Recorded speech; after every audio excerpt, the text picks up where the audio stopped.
Bienvenidos, estamos aquí con Miguel Ángel Hernández Navarro, novelista, profesor de Historia del Arte, crítico, comisario, un viejo amigo además y conocido. Yo creo que de hecho es el primer lector que no pertenece a mi familia de mi blog, allá por 2006. Recuerdo que él, por aquel entonces, no sé si escribías poesía o ya habías publicado algún poemario o alguna cosa de estas, pero yo desde luego estaba metido en aquello y recuerdo que fuiste uno de los primeros en recomendar en mi blog.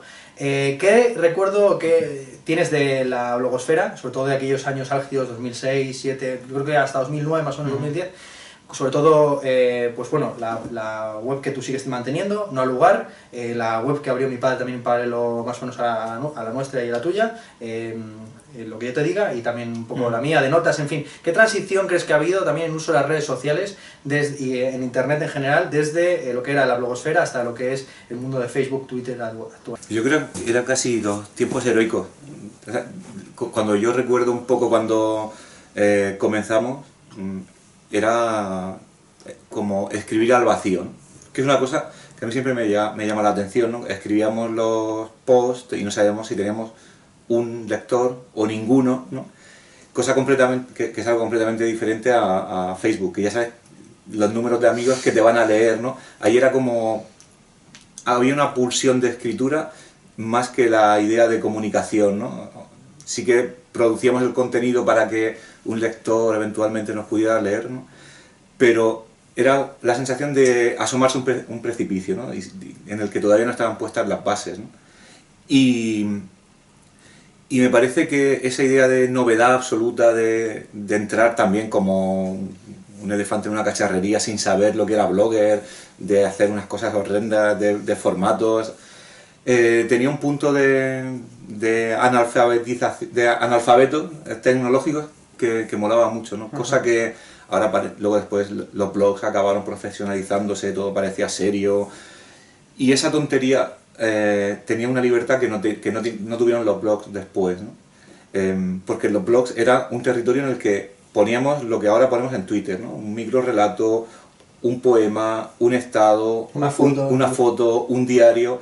Era como un lugar de experimentación en el que se estaban poniendo como ciertas bases que luego al final han ido como compartimentándose, ¿no? Al final, pues las tonterías en Twitter, las fotos en Facebook o en Instagram, ha ido como cambiando mucho, ¿no? Y yo casi lo miro como con nostalgia, en cierto modo. Esa nostalgia de no saber quién te lee, de tirarte al vacío, y eso se echa un poquito de menos, ¿no? en el microblogging, ¿no? Y también había, sobre todo en los blogs, tenías como una libertad, precisamente porque no sabías si te iban a leer o no, de voy a decir lo que quiera, ¿no? Que ahora en Facebook o en Twitter no tienes, ¿no? Creo que inmediatamente piensas en la recepción de lo que estás diciendo, que juegas al aplauso, ¿no? Al aplauso fácil, al like, al me gusta. Nosotros no esperábamos ni los comentarios, ¿no? Cuando alguien te comentaba algo ya era como, ¡ostras! Ha entrado un colega a mi blog y ha comentado, ¿no? Y en ese sentido creo que era más auténtico. Que era más auténtico porque no esperabas una respuesta que ahora esperas, ¿no? A muchos les sorprendió lo bien estructurada que estaba tu primera novela, pero eso es porque seguramente no conocían tu trayectoria previa, tanto como crítico, como comisario, pero también como autor de relatos. De hecho, yo creo que uno de tus primeros libros publicados es de relatos, Infraleve, ¿no? De 2004, es una referencia de Duchamp, o sea que ya está, digamos, ahí Nuche, pues una de las dos líneas como temáticas y formales también de tu obra, tanto en narrativa como en crítica. Por un lado, la obsesión o el interés por el arte contemporáneo de mi padre es Duchamp, y por otro lado también un trabajo estilístico que yo creo que está muy presente ahí, y también en el segundo libro de relatos, ya más bien microrelatos, Demasiado tarde para volver. ¿Cuál crees que es la evolución, sobre todo estilística, que ha habido entre esos primeros libros de relato y luego las novelas? ¿Crees que las novelas son simplemente relatos a otra escala, o hay un cambio total de paradigma de una forma de escritura a otra? Bueno, como forma de escritura, desde luego, sí que hay un cambio de un estilo barroco a un estilo cada vez más minimalista, que es un cambio que lo veo también en los ensayos, ¿no? Cuando yo me pongo a mirar mi tesis, digo, madre mía, cómo escribía yo, todo lleno de notas, con un lenguaje farragoso, y ahora cada vez más simple, evitando las notas, ¿no?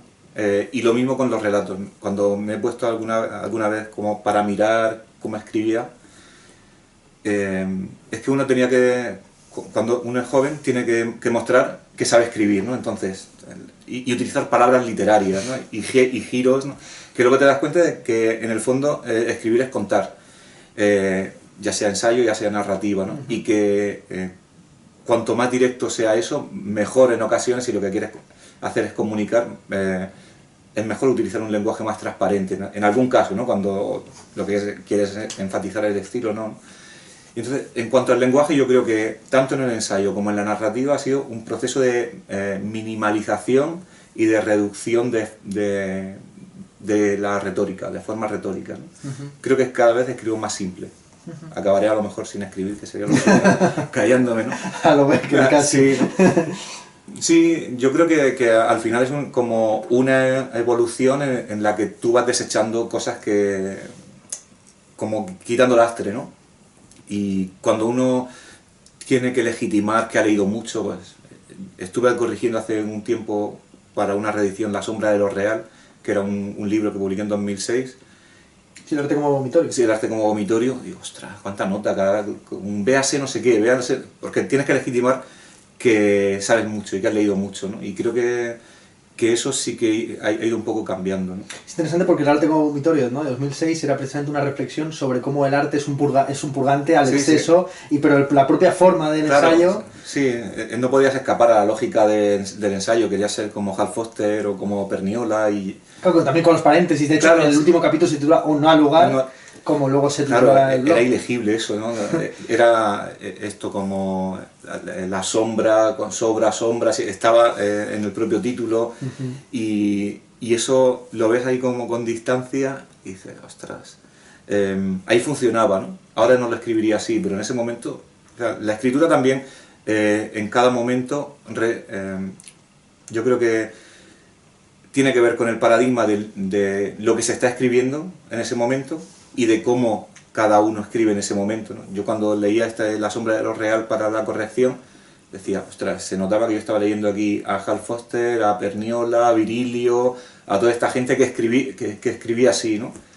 Y que ahora tengo otras referencias, ¿no? Y entonces no me reconozco a lo mejor en esa escritura que me estaba influyendo en ese momento. Se notaba, digo, esto ha sido escrito después de leer a Virilio, ¿no? ¿Crees que se debe también a que ahora escribes ensayo a la manera que lo suelen hacer los escritores? Quiero decir, que hay una diferencia estilística muy fuerte entre lo que podría ser, por ejemplo, el famoso ensayo de Franzen sobre si merece la pena seguir escribiendo novela, o por ejemplo los textos de los filósofos. Hay una clara diferencia, ¿no? Estilística, yo creo, entre cómo escribe un narrador, ensayo, no ficción, y cómo la escribe. ¿Tú crees que estás más próximo, digamos que tu posición ahora, el núcleo de tu escritura tiene más que ver con la narrativa y que en esa medida estás evolucionando hacia ese estilo, que no deja de tener referentes, evidentemente? Yo hace poco, acabo justo esta mañana de una charla sobre, o a partir del texto de Ben Lerner maravilloso, El odio de la poesía, que es un paradigma de una buena conferencia, sin perder los referentes, pero dejando un poco de margen y sin tener que hacer pretenciosidad permanentemente los referentes. Yo creo que sí, es como un punto de vista autorial, ¿no? de autor, ¿no? Eso es. En el sentido de no evitar el sujeto que escribe, ¿no? De posición, ¿no? Es como una cosa postural, ¿no? Aquí ya me he sentado, ¿no? Y aquí voy a hablar de así, apoyado, pero estoy yo hablando, no tengo que estar tomando tantos referentes, ¿no? Y creo que para mí la narrativa me ha servido para eso, ¿no? Para enfatizar el yo autor, ¿no? Aunque pues sabemos que es todo construido, ¿no? Pero esa posición autorial me parece que no autoritaria, me parece que sí que ha influido mucho y que ha transformado mi modo de escribir por completo, ¿no? Creo que el viaje hacia la narrativa, la vuelta, ¿no? Ya me he venido cargado con una serie de maneras de escribir y sobre todo de modos de afrontar y de pensar las cosas que ya no me puedo quitar de encima. Creo que no podría volver a escribir un ensayo, o me ha costado mucho cuando he tenido que hacer alguna cosa así como historiador del arte para publicar en revistas de impacto y que te lo valide y te lo cuente la ANECA. Ni así me sale, ¿no? Hay un momento siempre en el ensayo en el que notas que ahí no hay solo un señor que cita, sino un señor que se cita, ¿no? Como que hay alguien que está enfatizando su posición, ¿no? o su posicionamiento. Y ahí sí que, por supuesto, es un cambio radical. Y ya no sé si podría volver a escribir un ensayo tradicional como los que había escrito, ¿no? O sea, sería imposible que pudiera escribir un libro como La sombra de lo real. Vale. No sé qué preguntarte realmente sobre Intento de escapada, porque fue tal éxito y has concedido, supongo, tantas entrevistas que hay muchos temas que han sido tocados. Seguramente el que ha sido tocado ad nauseam es la cuestión de si se trata de una novela de ideas o no. Yo creo que la sentencia allí taxativa, ¿no?, es la de Patricio Pron, de que si es una novela de ideas se trata de una que por fin tiene buenas ideas, ¿no? Pero quisiera preguntarte por una cuestión, porque evidentemente tú en el ensayo te habías ocupado antes y después sobre la temática de la temporalidad, son los temas que más te interesan. Y yo no sé si fue en esta novela o en otra, porque me pasaste, recuerdo haber leído el manuscrito de la primera y luego haber leído el libro de la segunda, pero no sé si fue en la primera o en la segunda, corrígeme, que tuviste algún tipo de problema con la temporalidad que querías utilizar o con el tipo de narrador. No recuerdo si, a lo mejor esto es una cosa apócrifa, pero yo recuerdo que en alguna conversación que tuvimos me dijiste: estoy teniendo un problema con la novela porque la he escrito en presente y la quiero cambiar a pasado. Sí. Bueno, fue la primera versión de Intento de escapada. Esto fue. Era en segunda persona, en presente. Y vi que funcionaba, pero que había un punto de transformación del personaje, ¿no? y un punto nostálgico que me parecía que funcionaba mejor en primera persona y en pasado, ¿no? Porque en el momento en el que tú escribes en pasado, ya la cosa cambia como a un mate, ya no es brillo, ya es mate, ya es casi blanco y negro, porque eso no es ahora, ¿no? Eso ha sido, ¿no? Es como casi un sentido de llevar el tiempo al pasado y como poner una cierta bruma, ¿no? Cada vez que uno escribe yo estaba, ya hay bruma, ¿no? Mientras que cuando dice yo estoy, ya hay brillo, ¿no? Y a mí me interesaba que hubiese una cierta bruma del pasado, en plan modiano casi, ¿no? En Intento de escapada, y por eso al final tuve que cambiar la temporalidad, ¿no? Y es muy curioso porque cambiar la temporalidad es cambiar la historia, aunque sea igual, escrita en un tiempo diferente, al final es otra historia, ¿no? Si Borges en Pierre Menard cambiaba de época el Quijote y era otra obra diferente, ¿no? Cambiar un tiempo cambia una novela por completo también. Curiosamente, esa forma del verbo, esa persona del verbo, la segunda persona del singular, es una persona que tú utilizas mucho en tus diarios, ¿no? Bueno, yo creo que hay dos que oficialmente son diarios, ¿no? Presente continuo, que es un diario de agosto de 2013 a octubre de 2014, justo durante la escritura del Instante del Peligro, y el diario de Ítaca, septiembre de 2015, mayo de 2016, que es en tu estancia en Cornell.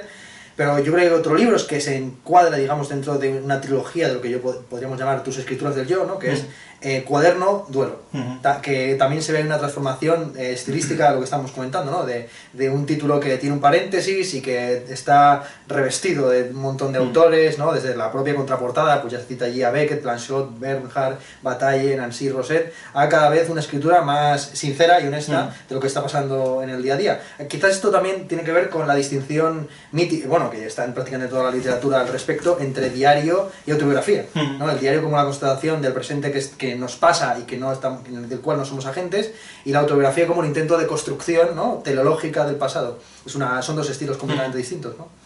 Sí, son dos estilos distintos, pero en el fondo yo creo que ese libro de Cuaderno Duelo abre, aunque tenga un estilo completamente diferente, abre como una serie de trabajos sobre el yo, ¿no? Creo que en el fondo lo que estoy haciendo constantemente es escenificar el yo, ¿no?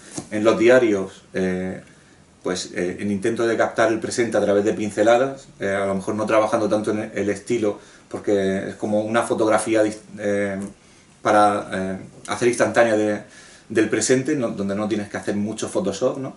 Y en las novelas, ¿no?, con más Photoshop, con más trabajo del lenguaje, también trabajar el yo de una manera u otra, una cierta autoficción en Intento de escapada o en El Instante de Peligro, que en la novela que acabo de terminar es ya una no ficción, ¿no? Pero que al final todo es un trabajo sobre el yo, ¿no? Sobre el yo Miguel Ángel Hernández, sobre el rol, el profesor, sobre el rol, el crítico de arte, ¿no? Sobre los distintos yoes o yoes que componen lo que somos, ¿no?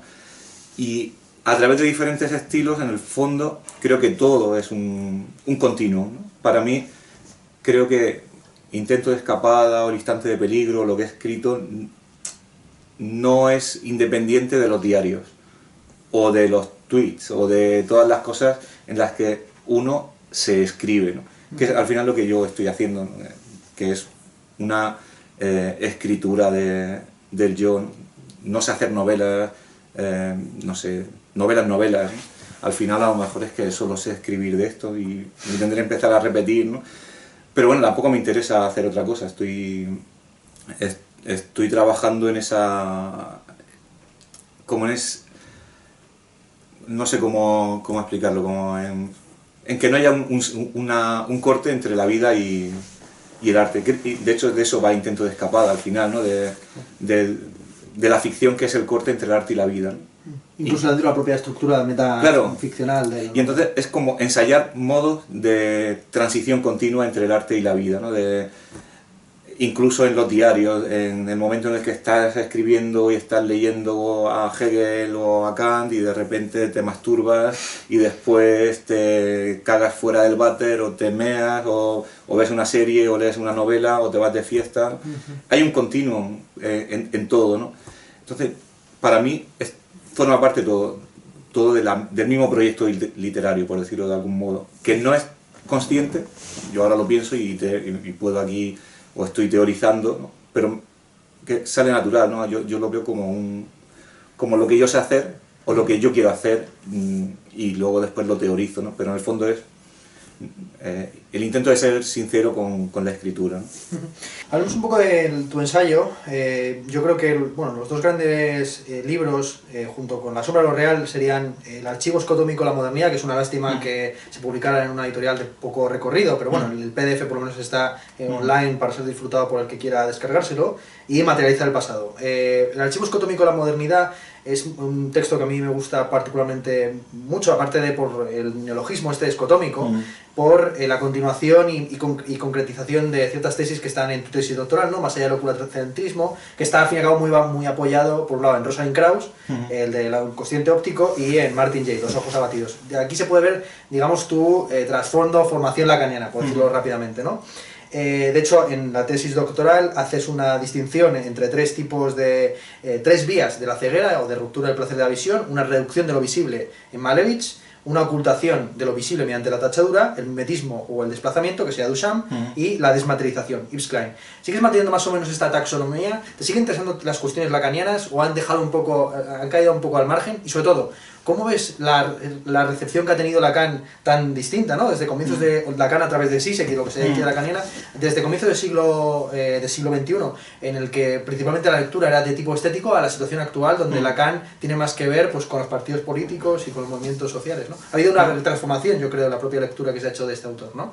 Sí, ha habido un cambio radical en la recepción, que para nosotros muchas veces viene mediada por la recepción anglosajona, que es básicamente donde se ha producido ese cambio, la recepción estética de Lacan, siempre con un punto político. En el caso de Hal Foster, ¿no?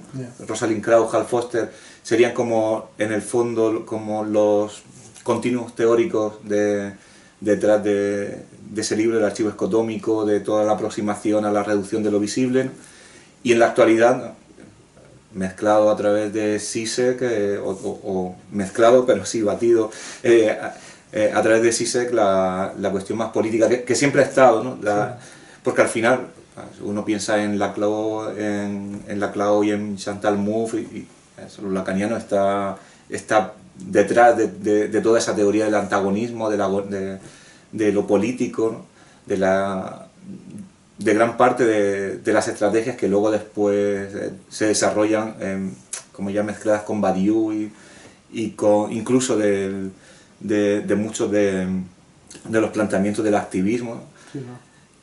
Pero creo que todo a nosotros nos viene mezclado o tamizado, filtrado por la recepción anglosajona. Incluso lo que tenemos más cerca, ¿no? Los franceses, nos viene incluso a una doble recepción, no sé si... Sí, y entonces claro, el problema es que como ese desfase llega aquí a España para aplicarse unas prácticas que ya están en otro lugar, Y a mí eso es una cosa que me interesa muchísimo, que es el- la colisión casi aberrante de prácticas de análisis con modelos teóricos que pertenecen a tiempos diferentes, que muchas veces aquí se traducen al mismo tiempo, ¿no? y nos hacemos un mejunje tremendo con, yo qué sé, por ejemplo, en mi caso, ¿no?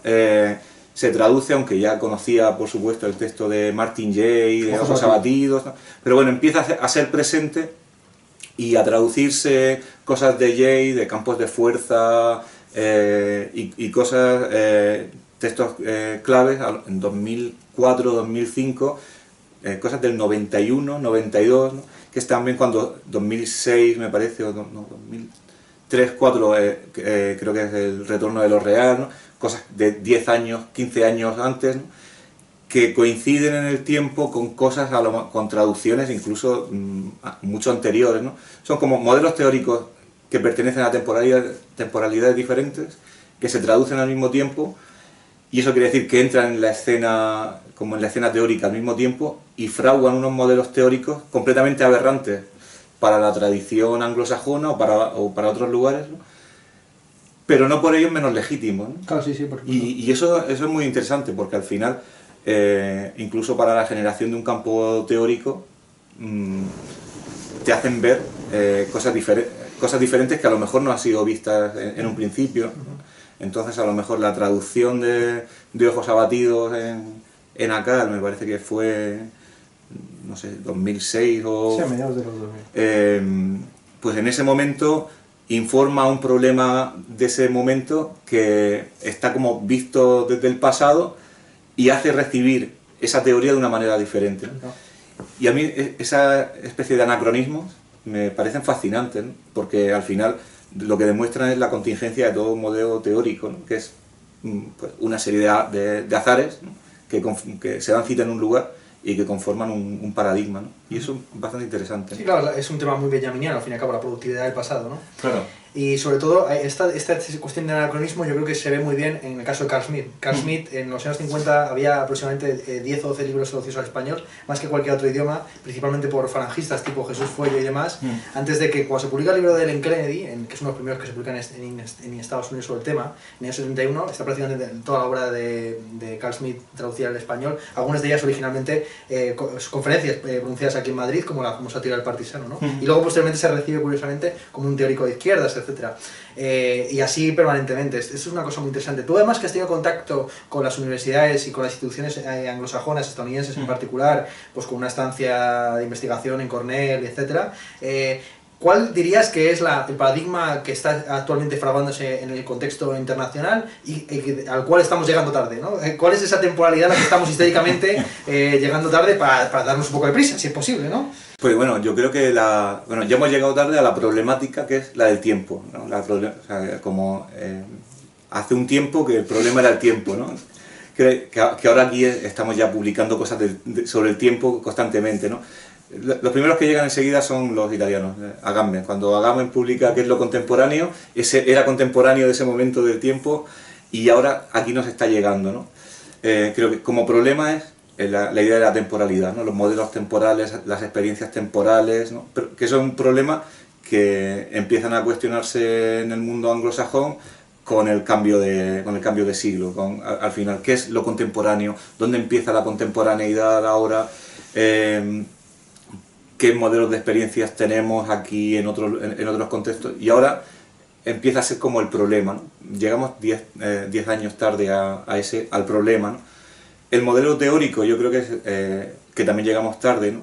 Y que ya está siendo superado, es el giro afectivo, ¿no? Y el giro material, ¿no? Sí. Los nuevos materialismos y la nueva objetividad, pero eso ya está llegando a su fin y empezamos a adoptarlo, ¿no? Sí. Y lo que, por ejemplo, en el ámbito de la historia del arte, pero también en el de la historia, tanto de la práctica artística como de la teoría o de la crítica, yo creo que lo que sí que está sucediendo ahora es como un nuevo abandono de la teoría. Es cierto. Me parece que ya conocemos el odio a la teoría de Egerton. luego hubo un retorno y ahora estamos en un abandono radical en el que los historiadores del arte han dejado de escribir historia del arte y se han empezado a escribir biografía o novela o hacer práctica artística, ¿no? Es como una nueva vuelta a la subjetividad del historiador, ¿no? Que es lo que ocurre en los 80 durante un tiempo y ahora volvemos a... Bueno, vamos a volver a abandonar la teoría, ¿no? Después de haberla recuperado, ¿no? Y vamos a... Eso que tiene que ver en el fondo con el giro afectivo y el giro de material, ¿no? Vamos a intentar resistir como sujetos y como cuerpos al proceso de materialización de la tecnología, de los datos, de materialización de la experiencia, ¿no? Que es un punto de cierto conservadurismo, ¿no? Es un poco el final del artista como historiador, de materializar el pasado, donde yo hablo de fetichismo estratégico, ¿no? Que es la idea de, bueno, vamos a volver al cuerpo, al sujeto, a las historias personales, a las memorias personales, que es como reelaborar todo el giro de la memoria, el giro afectivo, el giro material en los cuerpos importan otra vez, ¿no? Tenemos que defender los cuerpos. Bueno, de eso va la política también, la política contemporánea. Sí, sobre todo el feminismo.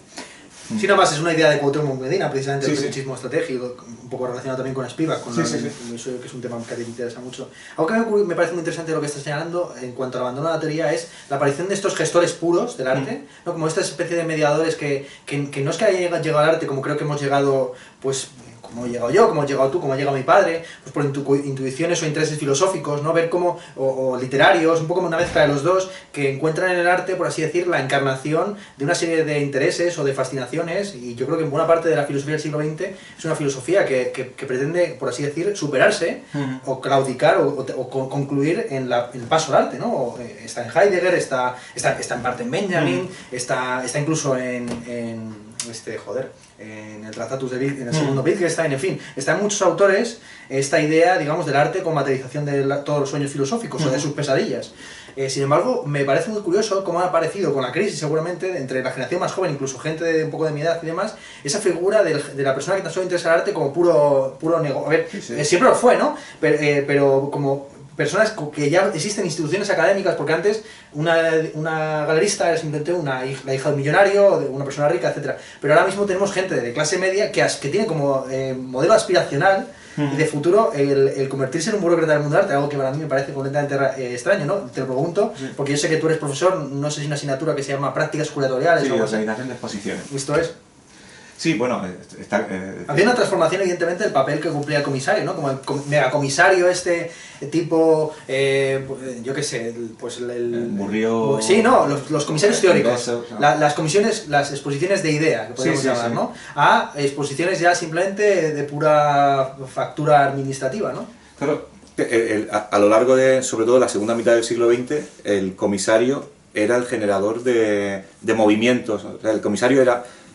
pensamos en arte povera, pensamos en Germano Celan, el nuevo realismo, en Pierre Restany, ¿no? La transvanguardia, Bonito Oliva, pensamos en Haddad Seaman, en cómo se convierte, cómo se visualiza las transformaciones del arte contemporáneo, eran o exposiciones que mostraban un movimiento, que mostraban una sensibilidad, ¿no? Y yo creo que Nicolas Bourriaud sería como el último de estos comisarios que perciben un cambio de sensibilidad, ¿no? Vamos a poner un título, estética relacional, y vamos a nombrar una serie de prácticas que tienen algo en común, ¿no? Creo que hay todavía una conciencia de estilo, a lo mejor como un último moderno, ¿no? Vamos a nombrar y visibilizar una serie de prácticas y las cohesionamos, ¿no? Le damos una cierta cohesión, ¿no? Nombramos un estilo. En la actualidad no hay exposiciones que nombren estilos, no hay exposiciones que nombren ni siquiera esos giros de los que estamos hablando.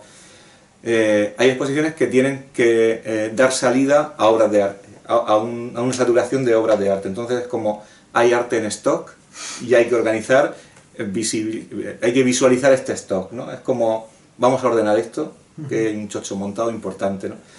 Por supuesto hay miles de excepciones, ¿no? Pero creo que como tendencia general el comisariado de exposiciones se ha convertido en vamos a dar salida al stock, ¿no? Vamos a organizar eso, exposiciones donde el criterio teórico es muchas veces una excusa. Si es que uno solo tiene que leer los textos curatoriales, que cada vez se parecen más a los manuales, no a los manuales de instrucciones, sino a los de medicamentos, ¿no? Y ahí el sentido de la cura del prospecto y del curador cada vez se parecen más, ¿no? Porque no hay más que un uso, ¿no? Esta exposición se tiene que ver de esta manera, este artista se tiene que interpretar de esta manera, pero no hay una teoría, es simplemente eso, la organización de un stock y el manual para la interpretación. Y la organización, y por supuesto una serie de componentes, ¿no? Teoría, 34% de Deleuze, 26% de Rancière, o sea, palabras que son como contraseñas, ¿no? Para entrar a ese mundo, ¿no? Y tu padre lo sabe, y ha hablado Fernando bastante bien de eso, del curatorismo, ¿no? Pero es que el curatorismo es también un lenguaje, ¿no? Hay gente que habla en comisariado, en lenguaje curatorial, ¿no? Y utilizan términos que solo entienden ellos, ¿no? Bueno, ellos y algunos críticos de arte, ¿no? Y también los artistas. Es como un lenguaje que al final es un lenguaje que es puro postureo, pura banalidad, ¿no? Porque detrás de eso no hay nada, ¿no? Y ese es uno de los peligros de la ausencia de la teoría, ¿no? Que al final todo queda en un barniz, ¿no? Claro. Que es de lo que va el arte contemporáneo al final, ¿no? Del puro barnizado. Háblanos un poco de tu trayectoria como comisario, porque sobre todo cuando estabas en la dirección del CENDEAC, pues organizaste algunas exposiciones, yo creo, importantes, y se produjeron algunos catálogos que yo creo que marcaron un hito, como el caso de la exposición To Move, con Miguel Val, ¿no? Que además entroncaba con una línea de renovación, no solamente de la crítica de arte contemporáneo, sino también de la historia de arte muy interesante, que eran los estudios visuales, ¿no? Ahí yo creo que la punta de lanza evidentemente era José Luis Brea, con también un análisis no frívolo, sino serio, de los nuevos medios digitales. Que yo creo que con la muerte de Brea, de alguna forma aquello quedó un poco truncado, ¿no? ¿Le ves continuación o salida, o en general? Las dos preguntas son esas, ¿no? ¿Cuál ha sido desde entonces, desde que dejaste la dirección del CENDEAC, tu práctica curatorial, si es que te interesa, digamos, este mundillo, o te ves más bien, digamos, como en un punto de vista más teórico y no tanto con las manos en el lodo? Y ¿cómo has visto la evolución de los estudios visuales que entraron con tanta fuerza, yo creo, por una vez en directo, ¿no? Casi en España, con el trabajo de Brea? A ver, pues la primera, la cuestión del comisariado. No me gusta comisaría de exposiciones porque me parece un coñazo importante. Todo lo que conlleva la burocracia, para que una cosa esté montada, es como hacer películas, ¿no? Hay un delay tan grande, un desfase tan grande entre el pensamiento y la realidad, que cuando uno escribe es que es magia, ¿no? Entre el pensamiento y la escritura es instantáneo, ¿no? Pero al mismo tiempo tiene una fuerza y un modo de experimentar y de hacer ver las ideas, la exposición, que en ocasiones no tiene el texto, ¿no? Entonces, por sistema no me gusta organizar exposiciones, pero las veces que lo he hecho, ¿no? Sí que la satisfacción es diferente, ¿no? Y se puede conseguir ciertas cosas que no se puede conseguir quizá con un texto, ¿no? De todos modos, las exposiciones que me interesa organizar son siempre exposiciones muy teóricas, a lo mejor que a lo mejor pueden ser incluso excesivamente teóricas. Sí, tipo Latour, ¿no? Los famosos que Anken Ausstellung de claro. Karlsruhe, ¿no? Que al final es como visualizar un pensamiento, desplegar un de Anken Ausstellung es tal cual exposición de pensamientos. Sí, sí. Al final es pensar con imágenes, ¿no? Que en el fondo también es una aspiración de los estudios visuales, ¿no? La idea de que es posible un conocimiento y la transmisión de un conocimiento, no solo a través del texto, sino a través de las imágenes en el espacio y de la relación que pueda tener también el lector o el espectador con esas imágenes, que no solo es de lectura, sino de de estesis, ¿no? De experiencia estética, de la relación de esa imagen con la otra, de la imagen que tenemos detrás, de cómo está viendo el espectador que tenemos al lado la otra imagen y la estamos viendo por el rabillo del ojo, ¿no? Es completamente diferente la experiencia de una exposición a la experiencia de un texto, y el conocimiento y la experiencia del pensamiento que está expuesto ahí, ¿no? Entonces, de vez en cuando sí que me interesa experimentar eso, ¿no? Pero como es tan difícil y tan cansino, intento no hacerlo. Creo que hay cosas que... hay muchas exposiciones que nos podríamos ahorrar porque serían buenos libros, ¿no? Y bueno, si pones las fotos en el libro, más o menos la experiencia va a ser casi igual que la de una exposición. Pero sí que hay ciertos proyectos y ciertas obras de arte o ciertas exposiciones que no hay manera de que eso teorizado empape del modo en el que empaparía una exposición, ¿no? Que eso, al final, por ejemplo, viene a ser como la diferencia entre el arte conceptual y el arte minimalista, ¿no? El arte conceptual, decía, creo que era Lawrence Wiener, la pieza no tiene por qué ser construida, ¿no? Nos vale el pensamiento. Y el arte minimalista, que era también como muy conceptual, dice, bueno, ¿y por qué si el artista simplemente dice, en el proyecto me pone un neón inclinado a 45 grados, la obra de Dan Flavin, pero la obra tiene que ser hecha, ¿no? Porque es necesario experimentar la luz, la forma, la gestalt, la experiencia, ¿no? Entonces hay ocasiones en las que es necesario materializar, y otras en las que pues, no hace falta. No hace falta montar una exposición para ejemplificar ciertas tesis, ¿no? Y en otras ocasiones es que tienen que ser incorporadas o materializadas en un objeto, ¿no? Y en ese sentido, a veces no hay más remedio que hacer una exposición, ¿no? ¿Cuáles serían los ejemplos de exposiciones que debieron ser hechas y que tú tienes como paradigma de esto, precisamente? Que no podrían ser sustituidas por un texto. No tienen que ser tuyas, cualquiera que conozcas o que... Por ejemplo, la última exposición que me ha fascinado, que es la de Insurrecciones, que ha comisariado Joseph Lieberman en el Jeu de Paume en París, y ahora está, creo, en el Museo Nacional de Arte de Cataluña. Y esa exposición dudé de si podía ser un texto o no, ¿no? Porque es incluso tan narrativa que en los textos de la pared va diciendo y después, y entonces, pero, ¿no? Empiezan con los gestos, ¿no? Lo primero que... No, el primero era levantamientos, ¿no? Porque va como descomponiendo lo que es una insurrección, ¿no?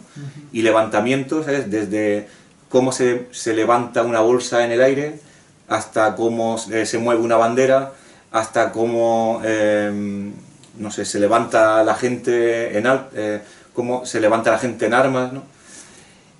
Y luego después va como construyendo poco a poco, deconstruyendo la idea de la insurrección y narrándola, ¿no? Y pensé, ¿esto funcionaría igual de bien en un texto? Y no. O sea, la experiencia que sacas cuando sales emocionado, corporalmente emocionado, con la nuca erizada de esa exposición, no la sacas cuando cierras un libro. En ese caso en concreto, ¿no? La potencia de las imágenes te dice cosas que no te dice el texto, ¿no?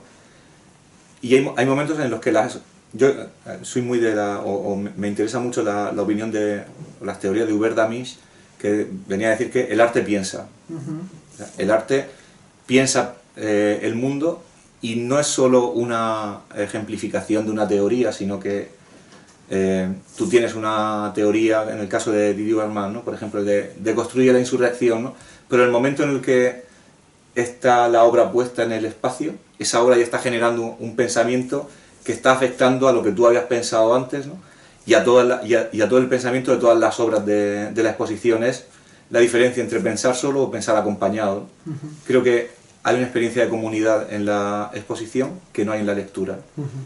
Y esas Insurrecciones es un ejemplo, creo, de exposición que es necesario ver, ¿no? Hay otras exposiciones que te enseñan el catálogo y te vale, y eso quiere decir que no es necesario hacerla, ¿no? Claro, pues hubiera bastado con el museo sin paredes, famoso, claro, ¿no? es que muchas veces dices, no vengas a la exposición, te mando el catálogo, si Si son piezas que tampoco es necesario verlas en directo, pues no hagas la exposición.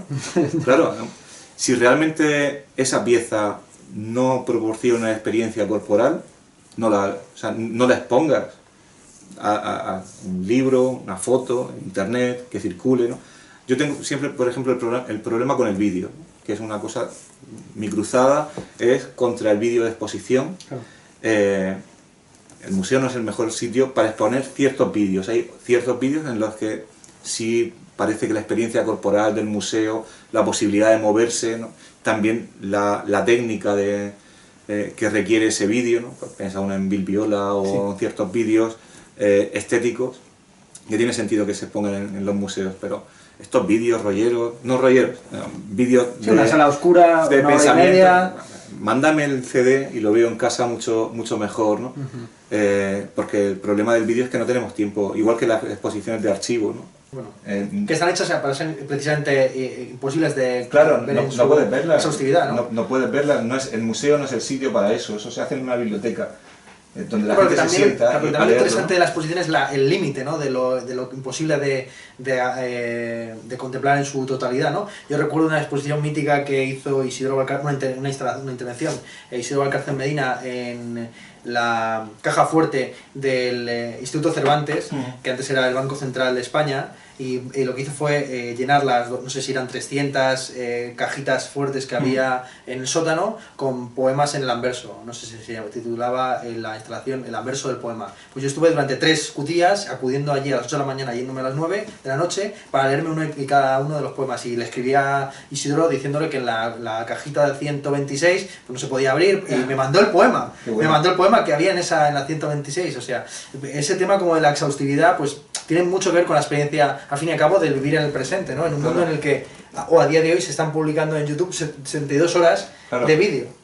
Es que el problema básico ahí es que no hay tiempo para hacerse una imagen de lo que hay para leer, lo que hay para ver, ¿no? Entonces, la experiencia de entrar a una exposición es la experiencia de frenar el tiempo, ¿no? Tú entras a una exposición y ya estás perdiendo tiempo, ¿no? La exposición es el museo, la galería es un lugar donde se pierde el tiempo, ¿no?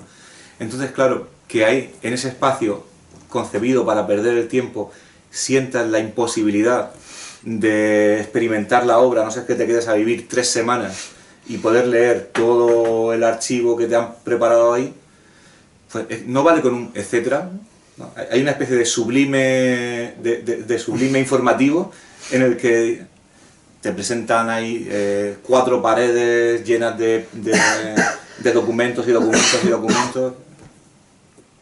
No sé qué sentido tiene eso, más allá de esto no se puede leer, esto no se puede ver, ¿no? O sea, hay un sentido de un sublime informativo, ¿no? Y a mí eso, igual que el vídeo, ¿no? Cuando te vas a cualquier bienal que están llenas de vídeo, es que habría que vivir ahí, ¿no? Entonces vas como pillando un trozo de vídeo de un sitio, de otro, entonces es como entrar a una biblioteca y ojear los libros, ¿no? Y claro, con eso tienes que hacer luego una crítica, ¿no? Es como pedirle al crítico que coja el libro, le dé la vuelta, lo ojee y con eso haga una reseña, ¿no? Un libro se lee y una obra de arte tendría que poder verse mínimamente, ¿no? Ahora que mencionas la Bienal, ¿estuviste en esta de este año? En esta todavía no. Porque no sé qué opinión tienes, pero yo creo que realmente la mejor Bienal de las últimas que se han hecho es la del Palazzo Enciclopédico. No sé si es tu favorita o no, pero precisamente incidía en esto, ¿no? Por un lado, muchos artistas outsiders, o de lo que se considera, pues eso, ¿no? El art brut, o que, vamos, personajes incluso de psiquiátrico prácticamente, con la combinación de ciertas piezas antiguas, o sea, la recuperación de ciertas figuras que intelectualmente habían quedado un poco periclitadas, como el caso de Jung, con el que se abría la exposición, ¿no? Sobre todo el Collège de Filosofía en Francia, con Roger, Caillois, que han quedado un poco apartados, ¿no? De la corriente mainstream filosófica. Yo no sé cómo percibes esa exposición, o en general, cómo has percibido la evolución de la Bienal a lo largo de estos años, sobre todo en el caso español, con el corte que marca Sierra, que es como cuando mandamos a Chiquilicuatre a Eurovisión, ¿no? Que después de eso era ya difícil recuperar el tono. Pero yo creo que, sin embargo, la diferencia entre Chiquilicuatre y Sierra es que es como si hubiéramos mandado, ahí a Eurovisión mandamos una cosa para perder, ¿no? Y Sierra fue yo creo el mejor pabellón en tiempo, ¿no? Claro, un pabellón tan bueno que después de eso ¿qué vas a hacer, ¿no? Después de que alguien realmente juegue con la memoria del pabellón, es que es muy difícil hacer algo bueno después de eso. De todos modos, a mí una cosa de la idea del pabellón nacional, pero bueno, es que la Bienal de Venecia surge en la época de las exposiciones internacionales, y entonces la idea de mostrar ahí arte o los dulces típicos del país es la misma, ¿no? Es que tiene el sentido justo, ¿no? Pero para mí eso sería como uno de los grandes marrones de la historia, que te hagan comisario del pabellón de la Bienal, porque vas a fracasar, seguro. O sea, vas a fracasar. Yo diría, no voy, ¿no? Yo no voy a eso, ¿no? ¿Qué expones? O sea, ¿qué haces, ¿no? ¿Cómo te la juegas, no? Este año no he visto lo de Colomer, no sé cómo estará. Pero es que es muy difícil, y lo peor al final yo creo, ahí es, y es un problema endémico del arte, es que siempre fracasas porque es imposible que el espectador tenga la atención que la obra merece. Perdón, que el espectador tenga el tiempo que la obra merece, ¿no? Y eso en el arte visual es un fracaso respecto, por ejemplo, a un libro. Tú escribes un libro y el lector lo empieza y lo acaba, ¿no? Le dedica la atención que la obra merece, ¿no? O sea, lo que la obra requiere. Lo puedes leer con más profundidad, con menos profundidad, ¿no? Pero le dedicas el tiempo y la atención que la obra requiere. No dedicamos nunca el tiempo y la atención que la obra visual requiere. O sea, un artista que ha estado trabajando durante 8 meses, o un año, o 2 años, o un mes, ¿no? en un vídeo o en una obra de arte que la vemos en un minuto. En el tiempo que llegas hasta la cartela. Claro. Vas a ver el nombre. Claro. Y la técnica. Es como una enmienda a la totalidad, ¿no? Es decir, Yeah. bueno, ¿qué coño estamos haciendo? O sea, estamos generando una inflación de cosas que no vemos nunca.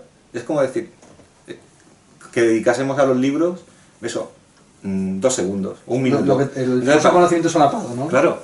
Entonces, la industria editorial se mantiene en una ficción, ¿no?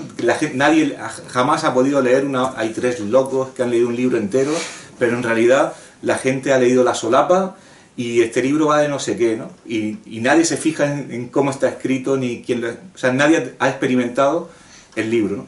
Y nadie jamás, salvo alguna excepción, hemos podido experimentar la obra como la obra requiere. Por eso creo que sería una enmienda a la totalidad, ¿no? El arte contemporáneo es falso, o sea, la experiencia del arte contemporáneo no existe. O es una experiencia falaz porque jamás dedicamos el tiempo que la obra requiere. Salvo alguna cosa, ¿no? Salvo algún caso, ¿no? Bueno, como última pregunta, penúltima antes de preguntarte por tus futuros proyectos, quisiera preguntarte por tu labor como docente, porque ya eres titular, ¿no? Sí. Enhorabuena, de tu cátedra, bueno, tu plaza en la Universidad de Murcia, y ya llevas varios años siendo profesor. Entonces no sé cuál es tu experiencia, también sobre todo acerca de cierto pesimismo, como que se parece haberse implantado, no cierto pesimismo, sino como una especie de visión apocalíptica de la educación a día de hoy, pues con textos como contra la pedagogía, de la buena y la mala educación, en fin, una serie de literatura que se ha ido consolidando acerca, digamos, de la debacle intelectual española, siempre sacando las peores puntuaciones en PISA, en fin, ¿no? No llegando a los estándares europeos de investigación y publicaciones y tal, pero yo creo que además una persona como tú, que estás viajada, en España yo creo que tenemos un capital, por lo menos intelectual, en nivel académico y fuera de las academias, muy potente. Lo que pasa es que no sé cómo, si lo quisiéramos visualizar o no, y sobre todo, cómo has visto la evolución de los alumnos a lo largo de estos años, ¿no? Sobre todo con el tema de si verdaderamente Internet supone un paso atrás en temas de atención, capacidad de trabajo, etcétera, etcétera. Pues sobre el capital intelectual, cuando uno viaja y ves, bueno, el año que pasé en Cornell, dije, esta gente, ninguno de estos profesores es mejor que cualquiera de los profesores, o que muchos de los profesores que tenemos en España. No, es un sistema diferente, unas dinámicas diferentes, pero uno siempre piensa, joder, es el profesor de Cornell o de Harvard. No es diferente, o sea, te vienes como con la sensación de, bueno, es que has nacido ahí y contextualmente le ha tocado hacer esa carrera, pero no es que tengamos peores profesores, ¿no? Cualquier profesor bueno, de los buenos en una universidad española puede ser un profesor excepcional en Cornell o en cualquier universidad americana.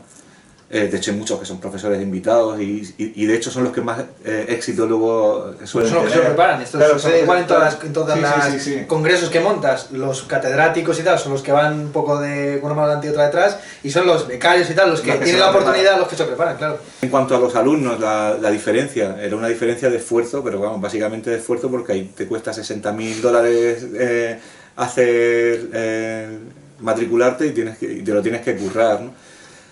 Pero para mí, ahí no hay, en cuanto a capital intelectual, o sea, no es una diferencia de que son más listos, ¿no? Ni están mejor preparados, ¿no? Es una diferencia, a mí me parece básica, estructural, ¿no? Que tiene que ver con una burocratización que para mí sí que es el problema gravísimo, que es lo que se está cargando la universidad, y es la cuantificación de todo, la burocratización de todo, ¿no? Que eso sí que es una diferencia respecto a... Sí, aquí no está más mucho más cuantificado, no se evalúa mucho más precisamente el mundo impacto, etcétera. Que decir que al fin y al cabo los estadounidenses son los que crearon todo esto de la cienciometría, etcétera, ¿no? Viene mucho de ahí, pero el problema es que ahí funciona y aquí no funciona, ¿no?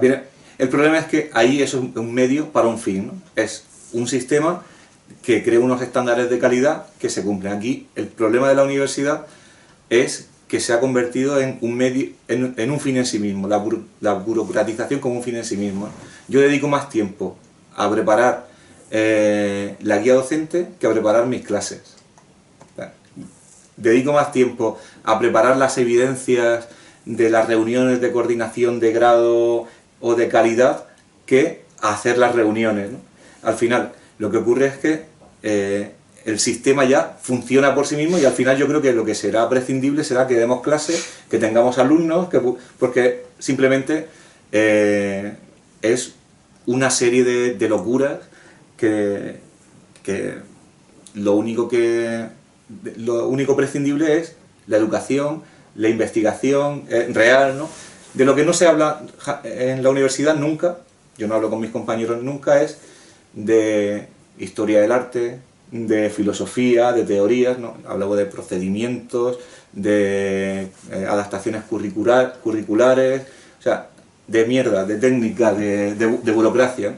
Y cuando en una universidad tú no hablas con tu compañero jamás de nada que tenga que ver con la materia que estás impartiendo y solo hablas del procedimiento, pues mal vamos, ¿no? Y creo que ese es el problema absoluto, ¿no? Y para mí es un problema como increciendo, ¿no? Porque acabas convirtiéndote en un burócrata. Yo me dedico, el 90% de mi tiempo es hacer papeles. Y luego hay un tiempo que das clase, te gusta, porque dar clase está muy bien, disfrutas, te las preparas. O sea, creo que tiene la docencia una capacidad una satisfacción que no te proporciona ni un texto. Tú escribes en soledad y luego alguien leerá en soledad, ¿no? Pero la docencia o una conferencia, hay una transmisión directa del conocimiento que tiene que ver con el diálogo. O sea, no hay nada que supere a eso, pero eso acaba siendo lo menos importante, ¿no? El problema de la universidad es que al final las cosas que importan realmente acaban siendo accesorias, ¿no? A nadie de la ANECA le importa si los alumnos han aprendido o no han aprendido, si han evolucionado como personas o no han evolucionado como personas, si lo que haces es, yo qué sé, cambia o no cambia el mundo, ¿no? Lo que le interesa es una serie de datos, evidencias cuantificables, ¿no? Y eso lo peor es que acaba con el tiempo internalizándose como un virus, ¿no? Y te acaba poseyendo y ya empiezas a pensar en términos cuantitativos. Y yo me organizo el año pensando en, ostras, tengo que esta revista no, porque no está en el JCR, esto ya tengo para el sexenio, y acaba siendo un automata y eso es tan fácil, o sea, el sistema te absorbe tan rápido que tienes que presentar constantemente nichos de resistencia, decir, bueno, pues insumisión, no me sale de los cojones hacer este año ningún artículo de JCR, o me voy a saltar la guía docente y hoy me la juego. Son pequeños nichos de resistencia, no mucho porque si no te la juegas realmente, ¿no? Pero es un problema. A mí se me parece el problema esencial de la educación y de la universidad. No es los alumnos, no son los profesores, es el sistema.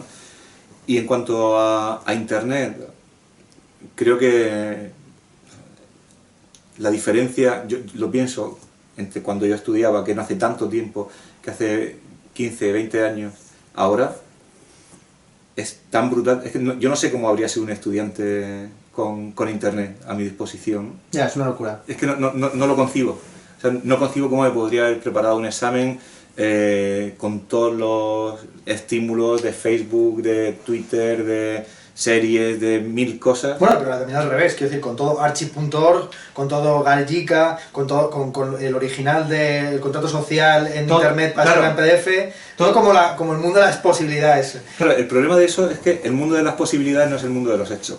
Claro. Tenemos todo a nuestra disposición. Bueno, antes había bibliotecas, ¿no? También teníamos casi todo a nuestra disposición y la gente se iba a la cantina en lugar de la biblioteca, ¿no? Ahora tenemos internet, pero la gente en lugar de irse a por eso, se va al YouPorn, a cualquier sitio, ¿no? A ver yo qué sé, cualquier youtuber del momento, ¿no?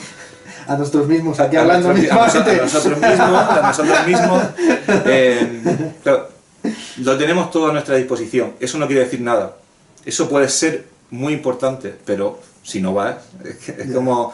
No es que tienes la biblioteca a tu disposición, pero tendrás que ir y leer, ¿no? Dos preguntas, una sobre el futuro, tu tercera novela, y otra sobre lo que yo llamaría la soledad también del ensayista, ¿no? Que un poco atrapado entre esto que has descrito, que es la burocracia, y el mundo editorial, porque antes estábamos hablando de agentes literarios, y como el agente literario cumple un papel esencial para buscar traducciones, pero como el agente literario, o hasta donde yo conozco, no suele cumplir un papel tan importante en el trabajo de los ensayistas, ¿no? Estábamos hablando antes, fuera de cámara, pues de la importancia que tiene para un novelista publicar, digamos, increchendo en términos de prestigio de una editorial, para tener una cierta proyección hacia futuro, como en eso, en el caso del novelista del ensayista no es tan importante, y sobre todo el tema de que se traduzca tan poco a la lengua inglesa y que la mayor parte de lo que se traduzca desde el español sea, lamentablemente, bueno, no lamentablemente, siendo un idioma tan importante a nivel internacional, sea el sexto o el séptimo por detrás de incluso el sueco, y del japonés, del francés, del italiano, del alemán, al ser traducido al inglés, y que la mayor parte de las traducciones sean de narrativa. Y que por tanto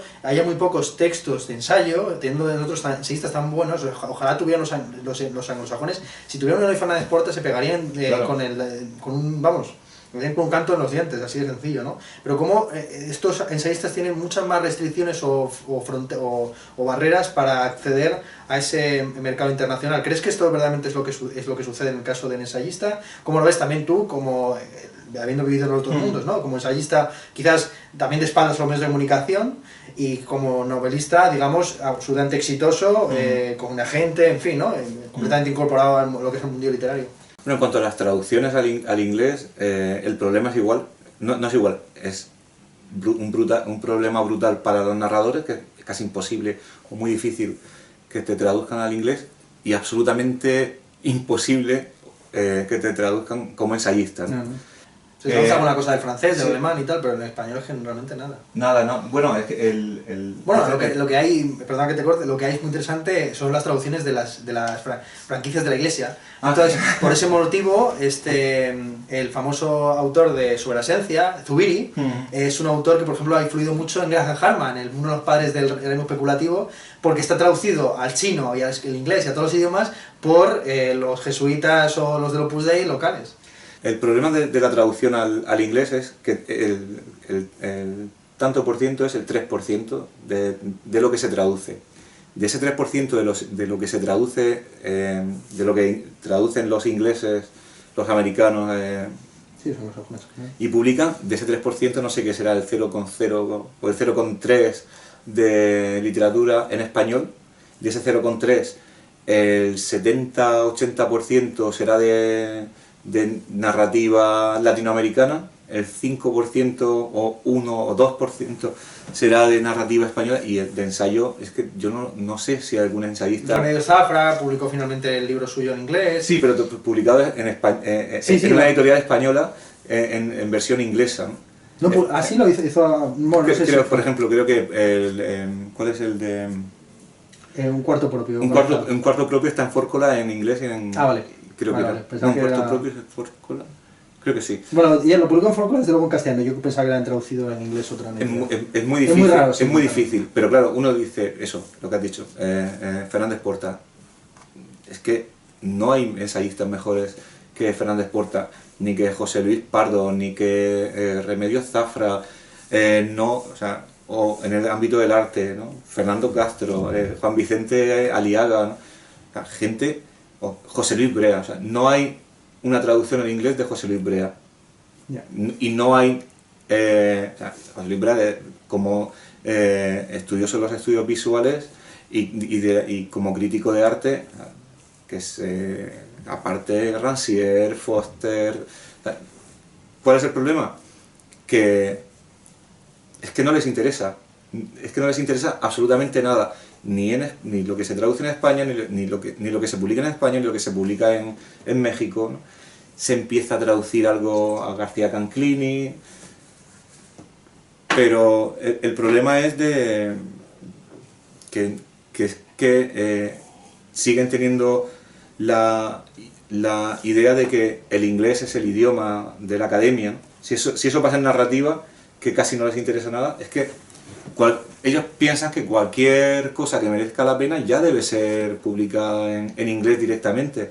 Ocurre con el español, pero ocurre con el alemán. Yo no sé alemán y es una de las frustraciones más grandes que me ha pasado, que he tenido en mi vida, fue cuando se presentó Intento de escapada en alemán. Era la primera vez que iba con tiempo para ir por librerías, ¿no? Y me encontraba una cantidad de textos que por el título deducía de lo que era. Digo, ostras, y esto no está en inglés, ¿no? Esto no está en inglés, esto no está en inglés, ¿no? Es que Bredekamp solo se ha traducido una cosa al inglés, ¿no? O Boheme, o toda la generación de la historia del arte alemana, ¿no? Claro, eso es brutal. O de los ensayos. Es que no solo el problema no es solo de que no se traducen ensayistas españoles. Piensa en un ensayista portugués, en un ensayista, salvo Agamben, en un ensayista... sí, algo de la llamada Italian Theory. Claro, los franceses sí, pero el resto no. Sí, pero con mucho delay además, claro, porque sí, claro. Hay una especie como también de establishment intelectual de lo que se considera la French Theory, que no tiene nada que ver con lo que se está ahora mismo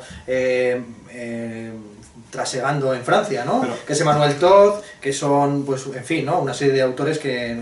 yo no sé si Virgin Despentes, por ejemplo, está traducida al inglés. De hecho, mi hermano, que yo recuerde, que le estuvo estudiando directamente en la King's College, claro, cuando hablaba de teoría King Kong, y no le sonaba de nada. Claro. Sí. Pero incluso en narrativa, Emmanuel Carrère ahora empieza a ser traducido El Reino al inglés, ¿no? Y todo, yo qué sé, El Adversario, que es una novela... Increíble, sí. Pues nada, ¿no? O sea, es un mundo completamente diferente, ¿no?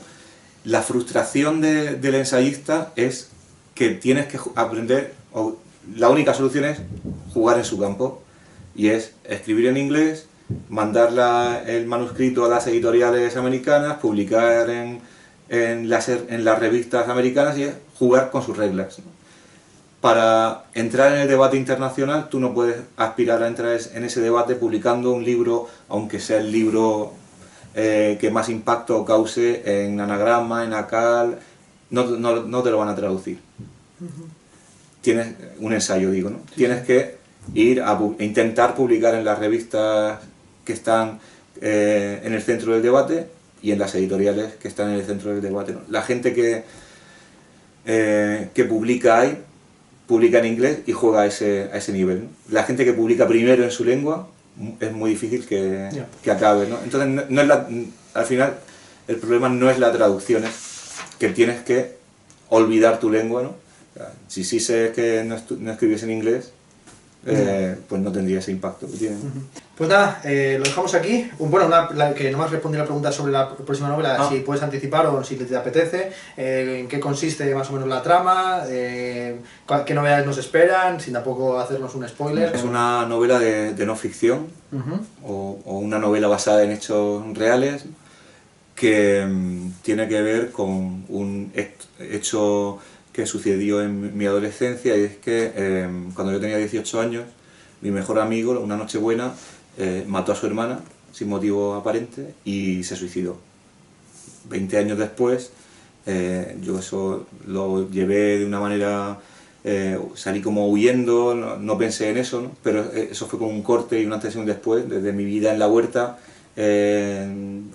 entre huertanos, ¿no?, a mi vida en la universidad, ¿no?, entre artistas e historiadores, ¿no? Y entonces 20 años después, que es lo que ha pasado desde entonces, empiezo a escribir la novela sobre ese pasado, ¿no? Entonces la novela es la reconstrucción de todas las preguntas que están en por qué mi amigo mató a su hermana, por qué se suicidó y por qué yo no he pensado en eso hasta ese momento, ¿no? Es como, intenté ir como a dos tiempos entre ver qué pasó con ese mundo, ¿no?, y ver qué ha pasado conmigo en este tiempo, ¿no?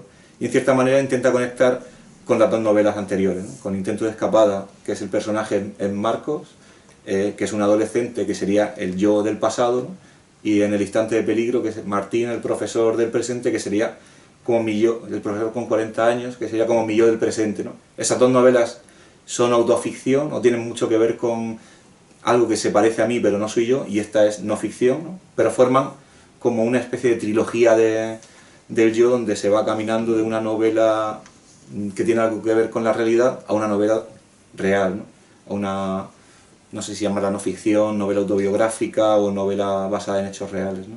Y hasta aquí puedo leer. Perfecto. Pues nada, oye, muchas gracias Miguel Ángel y mucha suerte con esta tercera novela. Nada, muchísimas gracias a ti por la entrevista, por Dios.